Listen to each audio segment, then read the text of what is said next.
মুসা আলাইহিস সালামের জামানা আল্লাহর একজন বান্দা আরে আল্লাহর কত নাফরমানি করতে করতে জীবনটা গোনা দিয়ে ভরে ফেলছে। আল্লাহর এই বান্দা এলাকা থেকে সব মানুষটাকে তাড়া দিছে, এই এলাকায় তোর থাকার কোনো অধিকার নাই, তুই বড় গুনাহগার বান্দা। ওই আল্লাহর বান্দা এলাকার থেকে বের হয়ে চলে গেছে একটা জঙ্গলের মধ্যে। জঙ্গলে গিয়া বহুত দিন থাকে, একা একা একাকিত্ব জীবন আর কয়দিন ভালো লাগে। জঙ্গলের মধ্যে আল্লাহর বান্দার অবস্থা বড় খারাপ। আল্লাহর বান্দা আর ভালো থাকতে পারে না। আল্লাহর বান্দা এইবার যখন মৃত্যুর শয্যায় শায়িত, আল্লাহর বান্দা আল্লাহর কাছে খাঁটি দিলে তওবা করে মারা যায়। আল্লাহর পয়গম্বর মুসা আলাইহিস সালামকে আল্লাহ স্বপ্নে দেখায়, এই পয়গম্বর মুসা, অমুক জঙ্গলের মধ্যে আমার একজন ওলি মারা গেছে, ওলি, যাও তার জানাজা করো। আল্লাহ একা কেমনে জানাজা করব? বলে সবাইরে নিয়ে যাও আর ঘোষণা দাও যে যে তার জানাজা পড়বে আমি আল্লাহ তাদেরকেও মাফ করে দেব। আল্লাহর পয়গম্বর মুসা এই ঘোষণা দেওয়ার সাথে সাথে সব মানুষ একত্রিত হয়ে যায়। কে এমন আছে যে 1 মিনিটে নিজের গুনাহ মাফ করাইতে পারলে সেই সুযোগটা ছেড়ে দেয়? সবাই যখন একসাথে যায়, পয়গম্বর মুসাকে বলে, দেখি কার লাশ দেখা যায়, লাশটা একটু দেখান। যখন দেখে সবাই মুসা আলাইহিস সালামকে ধিক্কার দেয়, ফালতু কাজ করতেছেন আমাদের সাথে। বনি ইসরাইলের ভাষা বড় খারাপ ছিল, বড় গাদ্দার জাতি ছিল। মুসা আলাইহিস সালামকে ধমকাইতে লাগে আর বলে, এটা কেমন কাজ করলেন? একে তো কিছুদিন আগে গুনাহের কারণে বের করে দিয়েছি, আজকে আপনি বলেন ওলি মারা গেছে। আল্লাহর কাছে মুসা আলাইহিস সালাম বলেন, আল্লাহ তুমি নাকি এই বান্দাকে ওলি ঘোষণা করছো, কিন্তু এই বান্দাগুলা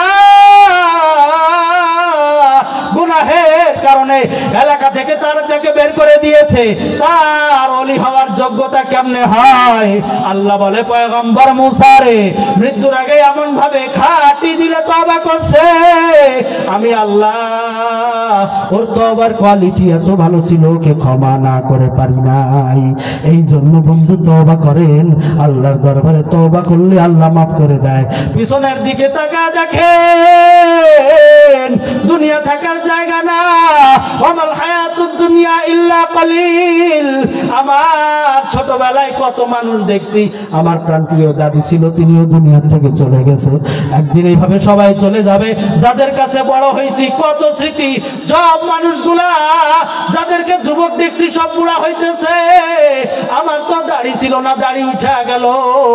আল্লাহর সাথে কোনো বাহাদুরি নাই। আল্লাহ বলে, বান্দা কই যাও? তোমার মাথায় চুল হইছে, মুখে দাড়ি হইছে, আমি একদিন তোমার চুল পাকায় দেব, মুখের দাড়ি গুলা পাকায় দেব, মুখের দাঁত গুলা ফেলায় দেব। ঠেকাতে পারবে? রুখতে পারবে? পারবে না, যেহেতু আমি আল্লাহর সাথে সব ক্ষমতা, আমি আল্লাহ ছাড়া ক্ষমতার কোথাও নাই। এই জন্য আসো বান্দা, আমার কাছে আসো, কবরের ঘরের সামান গুছাও। তোমার তো একটা কবর আছে, তোমার একদিন মৃত্যুবরণ করতে হবে।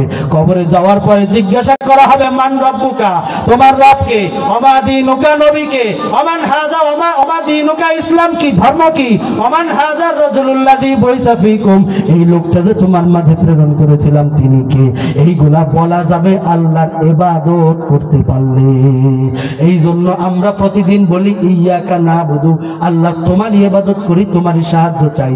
এই ব্যাপারে দৃঢ়বদ্ধ হন, আল্লাহ ছাড়া অন্য কারো ইবাদত করব না। কারো কাছে সাহায্য চাওয়ার আগে আল্লাহর কাছে হাত তুলে বলে যাব, আল্লাহ তুমি আমাকে সাহায্য করো, তুমি আমাকে রহমত করো। আর জীবনে যেই গুনাহগুলো আছে ওই গুনাহ থেকে তওবা করা চাই।